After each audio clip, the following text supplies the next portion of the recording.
Hello friends, welcome to my YouTube channel. So friend, आज हम इस वीडियो में डिस्कस करने वाले हैं BA final year English literature paper second के बारे में। जल्दी से क्विक रिवीजन करेंगे। तो आपका जो फर्स्ट टॉपिक है उसका नाम है द मीटिंग पूल, जो कि रस्किन बॉन्ड के द्वारा लिखा गया है। आपको हर एक टॉपिक एंड उनके जो राइटर हैं उनके नेम अच्छे तरीके से याद कर लेने हैं। ये जो स्टोरी है द मीटिंग पूल, इसमें क्या होता है, 3 फ्रेंड्स होते हैं। एक का नाम होता है अनिल, एक का नाम होता है सौमी और एक का नाम होता है रस्टी। रस्टी है जो वो नरेटर होता है। रस्टी ने एक दिन एक पूल ढूंढा था, ठीक है। अब वो जो तालाब है वहाँ पर रस्टी क्या कहते हैं अपने दोनों फ्रेंड को, बाकी के, कि आज से हम डेली यहीं पर आकर मिलेंगे। ये हमारा एक मीटिंग पॉइंट बन गया।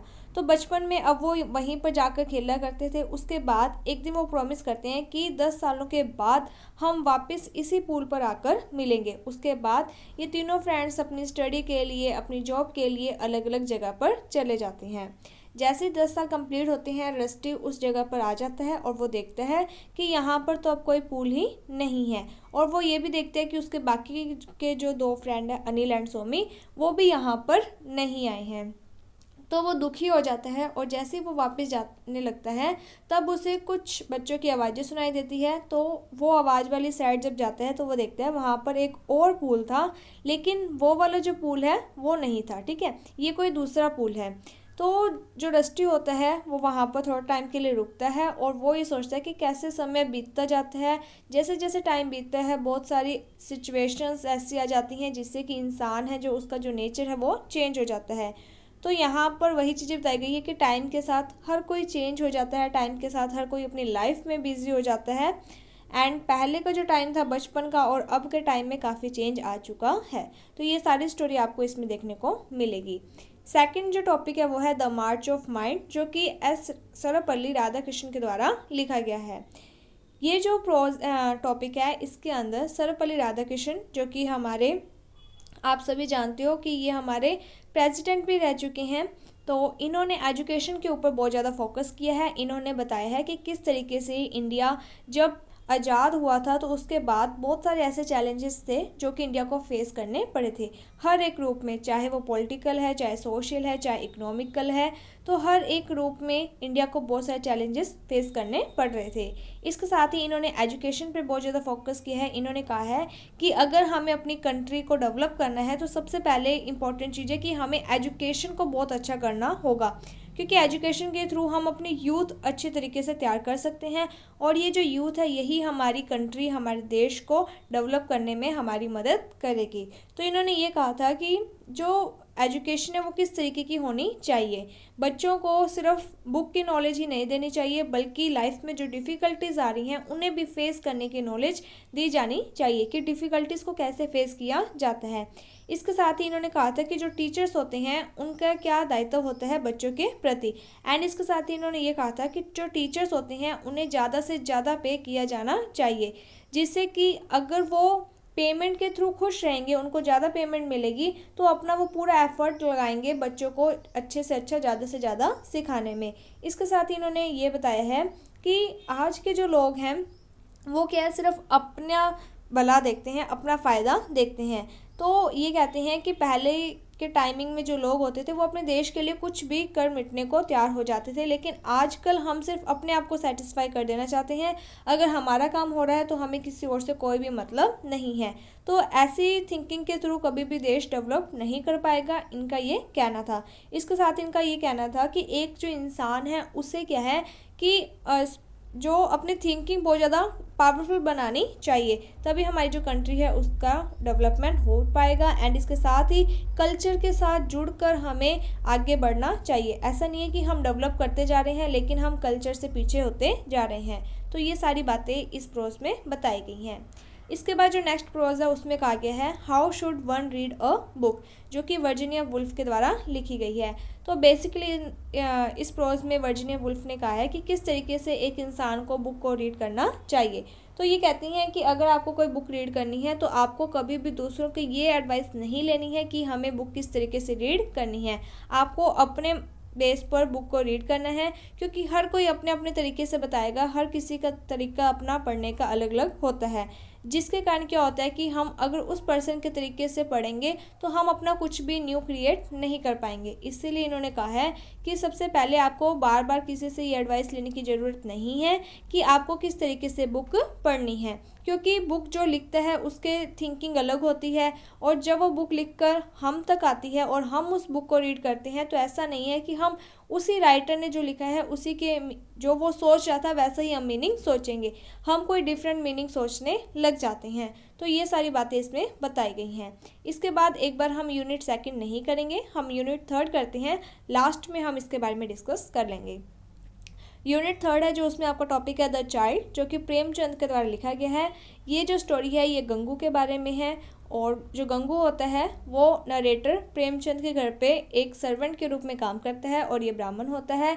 इसको एक विडो होती है, विधवा, जिसका नाम होता है गोमती, उससे प्यार हो जाता है और ये उससे शादी करना चाहता था। नरेटर कहते हैं कि ये तो पहले ही अपने इसकी एक बार मैरिज हो गई थी, उसके बाद ये विडो होगी, और उसके बाद ये क्या है विधवा आश्रम में आ जाती है जहाँ के लोगों ने इसकी 2 बार शादी कर दी थी, लेकिन ये दोनों बार वापस आ जाती है। तो इस तरीके से जो नरेटर है वो कहता है कि ये तो अपने पहले ही 3 हस्बैंड्स को, यानी कि छोड़ा तो उसने 2 हस्बैंड को था, शादी इसकी 3 हस्बैंड से हो चुकी है। कहते हैं कि अब तुम्हारे साथ भी क्या पता ये निभाए या नहीं, तो इससे अच्छा है कि तुम इससे शादी मत करो। लेकिन जो गंगू होता है वो गोमती से बहुत ज़्यादा प्यार करता है, तो वो क्या करता है कि जो नरेटर के घर पे काम करता था, यानी कि वो जो नौकरी है उसे छोड़ देता है और वो गोमती से शादी कर लेता है। उसके बाद क्या होता है कि 5-6 महीने की शादी अच्छी चल रही होती है, तो एक दिन गोमती है जो वो गंगू को छोड़कर चली जाती है, जिसके कारण गंगू बहुत ज़्यादा दुखी हो जाता है। वो ये रीज़न जानना चाहता था कि गोमती उसे छोड़कर क्यों चली गई। जब नरेटर को ये बात पता चलती है तो वो बहुत खुश हो जाता है। वो कहते हैं मैंने तो तुम्हें पहले ही कहा था ये तुम्हें छोड़कर चली जाएगी, तुम इसी के साथ शादी करना चाहते थे। फिर गंगू है जो वो गोमती को ढूंढता रहता है, और उसके बाद उसे गोमती का एड्रेस मिल जाता है कि वो कहाँ पर है। उसी की एक फ्रेंड होती है, उसके थ्रू फिर जो गोमती होती है वो एक वुमेन हॉस्पिटल में होती है, वहाँ पर वो एक चाइल्ड को जन्म देती है। तो गंगू उस बच्चे को भी एक्सेप्ट कर लेता है, एंड इस तरीके से ये स्टोरी बताई गई है। इसके बाद जो नेक्स्ट स्टोरी है वो है द बार्बर्स ट्रेड यूनियन, जो कि मुल्क राज आनंद के द्वारा लिखी गई है। ये जो स्टोरी है ये चंदू के बारे में है। चंदू के जो फादर होते हैं वो बार्बर होते हैं, तो चंदू के जो फादर होते हैं उन्होंने चंदू को भी बार्बर का काम सिखा दिया था, और वो क्या है कि गांव वालों के घर पर जाकर हेयर कट और उनकी शेविंग किया करता था। तो जो चंदू है उसे सिटी लाइफ बहुत ज़्यादा अच्छी लगती है, क्योंकि वो एक दिन एक पर्सन जिसका नाम था कालन खां उससे मिला था, और उसका जो ड्रेसिंग सेंस था उसे देखकर चंदू को ये लगता है कि मैं भी ऐसा कुछ पहनूं। और एक दिन वो कोट पहन लेता है, शूज़ पहन लेता है, लेदर का बैग ले लेता है, और वो ज़मींदार के घर पे काम कर जब शेविंग करने के लिए जाता है तो वहाँ के जो लोग होते हैं वो उसका बहुत ज़्यादा मजाक बनाते हैं, उसे डांटते हैं, ठीक है, जिसके कारण जो चंदू होता है उसे बहुत ज़्यादा दुख हो जाता है। उसके बाद वो खुद सिटी पर जाता है, यानी कि शहर में जाकर वहाँ पर एक वकील के ऑफिस के बाहर लोगों की शेविंग हेयर कटिंग का काम करने लग जाता है। उसके बाद ये जब लोग इसका मजाक बनाते हैं तो ये डिसाइड करते हैं कि आगे से अब मैं 3 दिन तक इनके घर पे काम ही नहीं करूँगा, कोई इनकी हेयर कटिंग शेविंग वगैरह नहीं करूँगा, और इनको मेरे से माफ़ी मांगनी होगी। तो जब चंदू उनके घर पे कोई काम वगैरह नहीं करने जाता है हेयर कटिंग वगैरह का, तो ये लोग ये सोचते हैं गांव वाले कि क्यों ना हम पास के गांव वाले जो बार्बर हैं उन्हें ज़्यादा पेमेंट करके अपनी शेविंग और हेयर कटिंग वगैरह करवा लेते हैं। लेकिन यहाँ पर क्या होता है कि जो चंदू होता है वो सभी बार्बर के साथ मीटिंग करके कहता है कि हम एक शॉप खोलेंगे जहाँ पर गांव वाले आकर हमसे शेव करवाएंगे, ना कि हम इनके घर पर जाकर इनका काम करेंगे। तो इस तरीके से ये एक शॉप खोलते हैं, सैलून खोलते हैं, और एक यूनियन शुरू हो जाती है जिसका नाम होता है द बार्बर्स ट्रेड यूनियन। तो ये स्टोरी इसमें बताई गई है। इसके बाद जो नेक्स्ट है वो है द रिफ्यूजी, जो कि के अब्बास के द्वारा लिखी गई है। ये जो रिफ्यूजी का क्या मीनिंग होता है, शरणार्थी। जैसे कि जब भारत और पाकिस्तान का डिवाइडेशन हुआ था तो बहुत सारे जो लोग थे वो इंडिया से पाकिस्तान गए थे और पाकिस्तान से इंडिया आए थे। कुछ अपनी इच्छा से गए थे और कुछ मजबूरन में इधर उधर हुए थे। तो यहाँ पर एक स्टोरी होती है, एक पर्सन है जिसका नाम है मांझी। तो जो मांझी और उनके हस्बैंड होते हैं वो पाकिस्तान में रहते हैं, और डिवाइडेशन के कारण उन्हें पाकिस्तान से निकालकर इंडिया में आना पड़ रहा था। तो वहाँ पर उनके बहुत यानी कि घर वगैरह थे, अच्छा वहाँ पर उनकी फैसिलिटीज़ वगैरह थी, लेकिन उन्हें सब कुछ छोड़कर अब वापस इधर आना पड़ा था इंडिया में, और इंडिया में उनका बेटा रहता था तो उन्हीं के पास इन्हें आना पड़ा था। उसके बाद इंडिया में जहाँ पर वो रह रहे थे वो एक छोटा सा रूम था और वो रूम भी इतना अच्छा नहीं था, लेकिन जो मान जी हैं उन्होंने उस रूम को भी अच्छा बनाया। तो यहाँ पर बताया गया कि किस तरीके से जब डिवाइडेशन हुआ था, लोग इधर उधर गए थे, तो उन्हें अपना सब कुछ वहाँ पर छोड़कर दूसरे एरिया में जाना पड़ा था और वहाँ पर वो किन कंडीशंस में रहे थे, क्योंकि अब मान जी के पास इंडिया में कुछ भी नहीं था, सारा काम वो खुद करती थी। तो ये सारी बातें, उनका जो स्ट्रगल है वो सारा बताया गया है। इसके साथ ही ये कहा गया है कि इतना सारा स्ट्रगल आने के बाद भी वो हमेशा खुश रही हैं, कभी भी ऐसा नहीं है कि उन्होंने कोई शिकायत की हो काम वगैरह के लिए, पर उनके मन में एक दुख ज़रूर था कि वो पाकिस्तान में जो उनकी यादें थी, जो उनकी मेमोरीज वगैरह थी, उनसे अलग हो गई हैं। तो पाकिस्तान को वो बहुत ज़्यादा याद करती हैं। इसके बाद आपकी आती है यूनिट फोर्थ। यूनिट फोर्थ में पहला जो टॉपिक है वो है the mother of A traitor, जो कि मैक्सिम गॉर्की के द्वारा लिखा गया है। इसमें क्या होता है कि जो मदर होती है उसका एक बेटा होता है जो कि एक आतंकवादी का लीडर बन जाता है, एंड वो सिटी को पूरी तरीके से घेर लेता है और उसके ऊपर अटैक करना चाहता था, लेकिन वो अटैक तब तक नहीं करता है जब तक कि उसकी मदर वहाँ पर होती है। तो जब लोगों को पता चलता है कि ये जो मोना मैरियाना, मदर का नेम क्या था, मोना मैरियाना, कि मोना मैरियाना का जो बेटा है वो तो क्या है, आतंकवादियों का लीडर बन गया है, जिसके कारण सभी जो लोग होते हैं सिटी के वो मोना मैरियाना को पसंद नहीं करते हैं, उसके बारे में कुछ ना कुछ बुरा बोलते रहते हैं। जिसके कारण मोना मैरियाना है जो वो क्या करती है, एक दिन वो जो सिटी डिफेंडर्स यानी कि जो सैनिक होते हैं जो सिटी की रक्षा कर रहे होते हैं उनके पास जाती है और वो कहती है कि इस सिटी के जो दरवाजे हैं वो खोल दो, जिससे कि या तो मैं अपने बेटे के पास चल जाऊँ या फिर आप मुझे भी मार दो। लेकिन जो डिफेंडर्स होते हैं, जो सैनिक होते हैं, वो सिटी के गेट खोल देते हैं और उसे अपने बेटे के पास जाने दे देते हैं। तो जैसे ही बेटा अपनी मदर को देखते तो वो बहुत ज़्यादा खुश हो जाता है। वो कहता है कि मैंने अभी तक अटैक सिर्फ तुम्हारे करके ही नहीं किया था, क्योंकि आप वहाँ पर थे, अब आप मेरे साथ आ चुके हो और मैं कल ही सिटी को उड़ा दूंगा। तभी क्या होता है कि जो मोना मैरियाना होती है वो अपने बेटे के साथ बहुत देर बातें करती है और रात को मोना मैरियाना अपने बेटे को कहती है कि तुम मेरी गोदी में सो जाओ, थोड़ी देर रिलैक्स करो। तभी मोना मैरियाना है जो वो अपनी शॉल में से एक चाकू निकालती है और उसको मार देती है, जिसके कारण उसके बेटे की जब डेथ हो जाती है तो मोना मैरियाना अगले दिन सिटी डिफेंडर वाली साइड आकर संतरिस वगैरह जो होती हैं उन्हें कहती है कि एक सिटीज़न के रूप में मेरा जो कर्तव्य था वो मैंने निभा दिया, मैंने सिटी का जो एनिमी था उसके लीडर को मार दिया, लेकिन एज ए मदर, मैं एक मदर भी हूँ, इसीलिए क्या करती है मोना मैरियाना अपने आप को भी वही चाकू अपने मार लेती है, खुद के भी, जो कि उसने अपने बेटे के सीने में मारा था, जिसके कारण मोना मैरियाना की भी डेथ हो जाती है। तो यहाँ पर मोना मैरियाना का जो अपने कंट्री के प्रति, अपनी सिटी के प्रति लव था और अपने बेटे के प्रति जो लव था उसके बारे में बताया गया है। इसके बाद जो नेक्स्ट स्टोरी है वो है द ड्रॉवर्स वाइफ, जो कि हेनरी लॉसन के द्वारा लिखी गई है। इस स्टोरी में बेसिकली जो ऑस्ट्रेलिया में ब्लीक बुश का जो एरिया होता है, खाली जो एरिया होता है वहाँ, सॉरी ऑस्ट्रेलिया नहीं, अफ्रीका, ठीक है, तो वहाँ पर जो लेडीज़ रहती हैं जिनके हस्बैंड काम के लिए बाहर चले जाते हैं, वहाँ पर लेडीज़ और उनकी फैमिली, उनका घर अकेले रह जाता है, उनके बारे में बताया है, उनके स्ट्रगल के बारे में बताया है कि किस तरीके से खाली जो एरिया होता है जहाँ पे सिर्फ झाड़ियाँ हैं, उनका एक छोटा सा घर है, इतनी ज़्यादा गर्मी होती है, बहुत सारे स्ट्रगल्स आती हैं, बहुत सारे चैलेंजेस, प्रॉब्लम्स आती हैं जिन्हें वो लेडीज़ अकेली फेस करती हैं, एंड उनके जो हस्बैंड होते हैं वो तो काम के लिए बाहर चले जाते हैं, थोड़े थोड़े टाइम के बाद वापस आते हैं। तो यहाँ पर बताया कि किस तरीके से जो एक लड़की होती है जिसको बिल्कुल भी किसी चीज़ की नॉलेज नहीं होती है, ड्रॉवर्स के साथ शादी करने के बाद उनकी जो लाइफ होती है वो पूरी तरीके से चेंज हो जाती है। उनमें वो जो लेडीज़ होती हैं उनमें बहुत ज़्यादा ब्रेवरी आ जाती है, वो मतलब बहुत ज़्यादा समझदार बन जाती हैं और वो अपने बेस पर ही अपनी फैमिली, अपने बच्चे, अपने घर वगैरह को संभाल लेती हैं। इसके साथ ही बहुत सारे जो चैलेंजेस आते हैं उन्हें भी वो डटकर फेस करती हैं, तो उसके बारे में बताया गया है। इसके बाद जो नेक्स्ट टॉपिक है वो है लाला जी, जो कि जिम कॉर्बेट के द्वारा लिखा गया है। तो इसमें बेसिकली क्या बताया गया है कि एक पर्सन होता है जिनका नाम होता है लाला जी, उन्होंने अपने बिजनेस, ये एक ग्रेन मार्चेंट होते हैं, गेहूं का बिजनेस करते हैं, और इन्होंने अपने बिजनेस में एक पार्टनर रख लिया होता है जिसके बारे में ये कुछ भी नहीं जानते थे।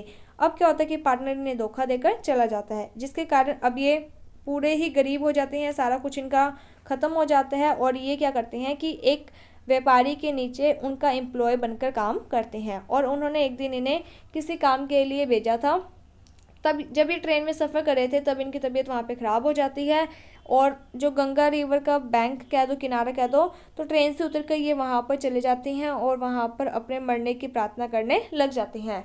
तभी क्या होता है कि वहाँ पर नरेटर आता है और वो ये देखता है कि इनको तो कोलेरा की प्रॉब्लम है और वो जो लाला जी हैं उन्हें अपने घर पर ले जाता है। फिर वहाँ पर लाला जी का इलाज किया जाता है। उसके बाद लाला जी जब सही हो जाते हैं तब वो अपनी स्टोरी बताते हैं कि किस तरीके से उनका जो पार्टनर है वो उन्हें धोखा देकर चला गया था। उसके बाद जो नरेटर होता है वो लाला जी को एडवाइस देते हैं कि आपको एक नया बिजनेस कर लेना चाहिए, किसी के अंडर में काम नहीं करना चाहिए। तो लाला जी कहते हैं कि बिजनेस तो मैं कर लेता लेकिन मेरे पास तो पैसे भी नहीं है जिससे कि मैं बिजनेस कर सकूं और ना ही कोई मेरे पर विश्वास करके मुझे थोड़े टाइम के लिए लोन दे सकता है।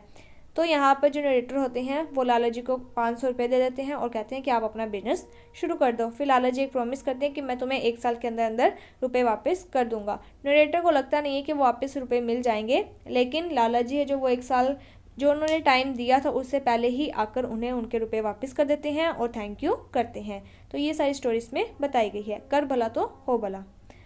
इसके बाद जो नेक्स्ट टॉपिक है वो आपका है वैन और स्वीट्स। इसमें क्या होता है कि जनरेशन गैप के बारे में बताया गया है। एक पिता होता है जिसका नाम होता है जगन, उसका बेटा होता है माली। तो जगन और माली जो कि पिता और बेटे हैं, क्या होता है कि जो माली की मदर है उनकी डेथ हो जाती है। जगन एक गांधीवादी विचारधारा को फॉलो करता था और इसी के कारण क्या होता है कि वो घरेलू जो भी उपाय होते हैं वो करता था। इनकी वाइफ के ऊपर, इनकी वाइफ को बीमारी होती है तो ये उन्हें शहर लेकर नहीं जाता था, उनका इलाज नहीं करवाता था डॉक्टर से, बल्कि खुद ही अपने कोई ना कोई घर के उपाय करता रहता था।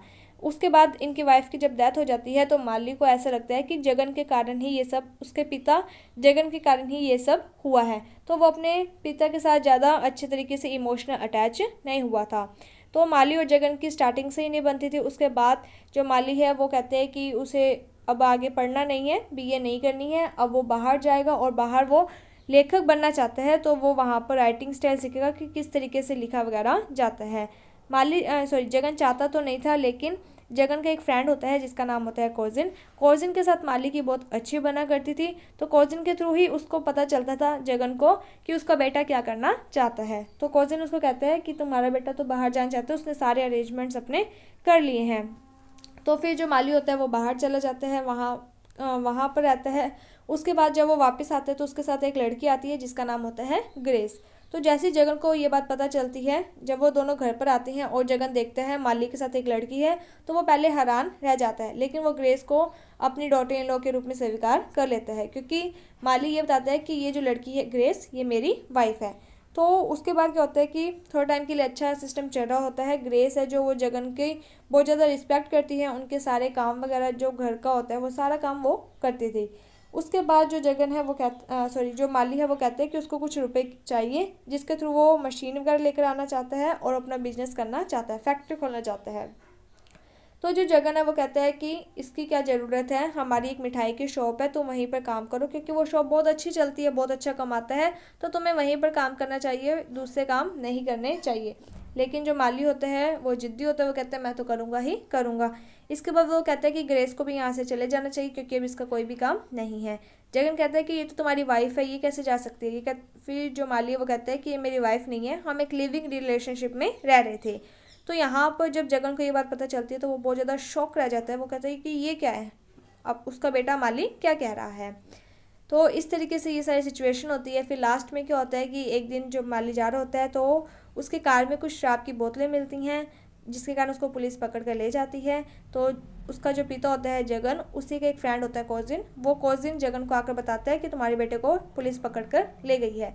तो जो जगन है वो कहता है कि ठीक है, थोड़ा टाइम जेल में रहने दो, थोड़ी अकल आ जाएगी, उसके बाद हम उसका देखेंगे।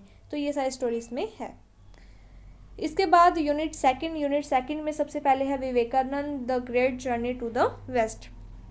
तो इसमें बेसिकली क्या बताया गया है कि विवेकानंद है जो वो यानी कि जाते हैं अमेरिका वाली साइड, वहाँ पर एक सम्मेलन होना होता है, सभी अलग अलग कंट्रीज से लोग आते हैं, वो अपनी कंट्री को रिप्रेजेंट करते हैं। तो विवेकानंद है जो वो भी यहाँ से जाते हैं हिंदुज़म को रिप्रेजेंट करने के लिए। तो इस स्टोरी में ये बताया गया कि विवेकानंद की किस तरीके की जर्नी रहती है कि उनके पास थोड़े से रुपए होते हैं और एड्रेस होता है, लेकिन वो एड्रेस गुम जाता है। उसके बाद किस तरीके से वो शिकागो पहुंचते हैं, फिर ये बात पता चलती है कि जो सम्मेलन है वो 3rd ट्यूसडे को स्टार्ट होता है, जिसके कारण फिर उन्हें एक लेडी मिलती है, मैकपर्सन ही, सॉरी नेम ध्यान नहीं आ रहा मुझे। तो उस लेडी से वो मिलते हैं, फिर वो लेडी उन्हें अपने घर पर लेके जाती है और उन्हें कुछ हेल्प भी कर देती है, ठीक है, एक एड्रेस दे देती है जिसके थ्रू और एक ट्रेन की टिकट वगैरह दे देती है। फिर ये वापस जाते हैं। इस तरीके से सारी जर्नी के बारे में बताया गया है और ये बताया गया कि अलग अलग जो लोग थे उन्होंने अपनी कंट्री को रिप्रेजेंट किया। इन्होंने ये कहा था कि सभी देवता एक होते हैं और इनका जो स्टार्टिंग के वर्ड्स थे वो थे ब्रदर्स एंड सिस्टर्स। तो ये जो वर्ड्स थे वहाँ पर सुनने वाली जितनी भी ऑडियंस थी उन सभी पर इस तरीके से छाए कि सभी लोग उठकर तालियां बजाने लग गए। तो ये सारी बातें इसमें आई है कि किस तरीके से जर्नी में जिनके थ्रू ये गए थे उन्होंने ही बाद में इनका साथ छोड़ दिया था। जब इन्हें पैसों की जरूरत थी, इन्होंने अपने जिन लोगों ने इन्हें भेजा था उनसे जब इन्होंने मदद मांगी तो वो मुकर गए। वो वाली बातें हैं, ठीक है।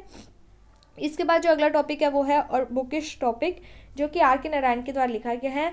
इस टॉपिक में बेसिकली उन्होंने क्या बताया है कि एक पर्सन जिसे बुक पढ़ने का बहुत ज़्यादा शौक होता है, जब कोई दूसरे इंसान उसे बुक ले जाता है तो वो पर्सन जो होता है जिसने बुक बोरो की होती है, उधार में ली होती है, वो पर्सन पहला तो बुक ही नहीं देता है। दूसरी बात, अगर आप बुक मांग भी लेते हो तो वो कहेगा कि मैं तुम्हें कल परसों तक लौटा दूंगा, अभी तक तो मैंने उस बुक को पढ़ा ही नहीं।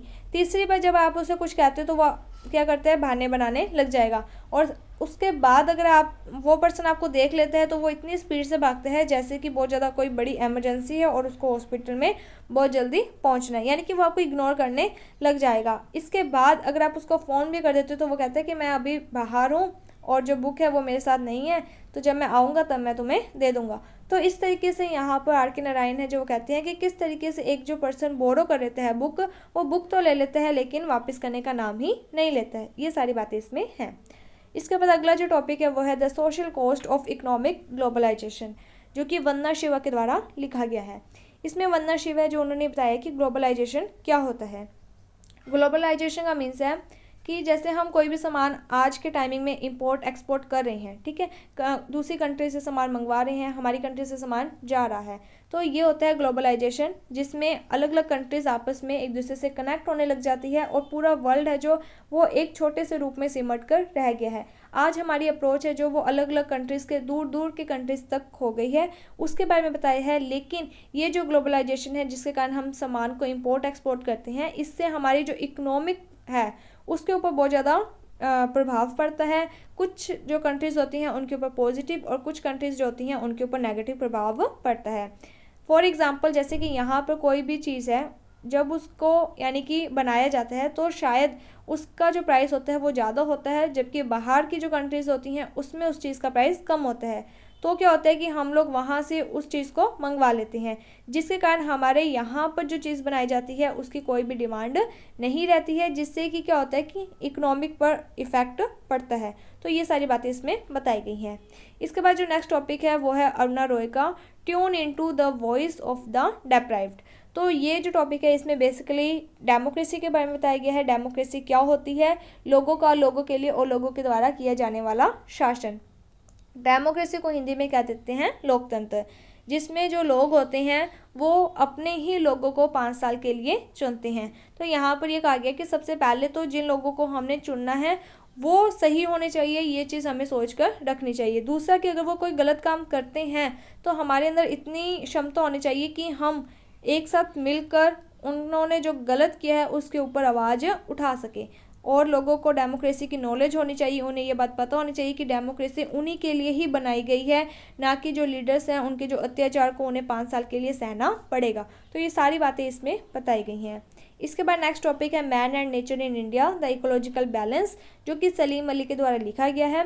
इसमें बेसिकली जो सलीम अली है उन्होंने ये बताया है कि जो मैन और नेचर है उन्हें बैलेंस करके रहना चाहिए। ऐसा नहीं है कि जो मैन है वो नेचर को छोड़कर उसको उसकी बिना परवाह किए अपनी ज़िंदगी जिएगा। और ठीक है, तो यहाँ पर उन्होंने ये बताया है कि मैन और नेचर के बीच में एक बैलेंस होना बहुत ज़्यादा ज़रूरी है। अगर जैसे आप देख सकते हो कि कितनी साइंस डेवलप होती जा रही है, अगर इंसान है जो वो डेवलप होता जा रहा है, ठीक है, वो अपने स्वार्थ के लिए नेचर के साथ छेड़छाड़ करता है, तो इससे जो नेचर है वो भी पलट कर उसके ऊपर इफेक्ट करेगी और ये जो प्रभाव डलेगा ये बहुत ही ज़्यादा बुरा पड़ेगा। कि किस तरीके से जो मैन है वो जंगलों को काट रहा है, एग्रीकल्चर जो एरिया है उसे ख़त्म करने की कोशिश कर रहा है और वहाँ पर बड़ी बड़ी बिल्डिंग्स बना रहा है। जंगलों को काट कर वो ये सोचता है कि मैं यहाँ पर एग्रीकल्चर कर लूँगा और जो बाकी के एरियाज़ होते हैं वहाँ पर वो बड़ी बड़ी बिल्डिंग्स बना रहा है। तो इससे कितनी ज़्यादा प्रॉब्लम्स वो नेचर के लिए क्रिएट कर रहा है। और नेचर को अगर कोई भी प्रॉब्लम होती है तो मैन ने कहाँ रहना है, इसी संसार में रहना है, इसी नेचर के साथ रहना है। तो नेचर भी उसके ऊपर पलट कर वार करेगी। तो आप सभी देखते हो कि किस तरीके से साइंस डेवलप होती जा रही है, नेचर के साथ कितनी छेड़छाड़ की जा रही है और जो कुछ भी किया जा रहा है उससे नेचर के ऊपर जो भी इफ़ेक्ट पड़ेगा वो इफ़ेक्ट मैन पर भी पड़ेगा, क्योंकि मैन भी इसी नेचर में रह रहा है। इसके बाद इन्होंने बताया है कि कुछ जैसे डायनासोर्स हो गए, लॉयन, डियर, जो एनिमल्स हैं वो भी धीरे धीरे कम होते जा रहे हैं और इसके साथ ही जो वेटलैंड एरिया है वो भी धीरे धीरे ख़त्म होते हुए ड्राई एरिया में कन्वर्ट होता जा रहा है। जो डेजर्ट है वो बहुत तेज़ी से बढ़ता जा रहा है। उन सब के बारे में यहाँ पर बताया है। सो होपफुली आपको हर एक टॉपिक समझ में आ गया होगा। कोई भी डाउट हो तो आप हमें कमेंट सेक्शन में बता सकते हो, आपका डाउट दूर कर दिया जाएगा। अगर आपको ये वीडियो अच्छी लगी है तो like my video, subscribe my channel. Thank you friends for watching my video. Thank you.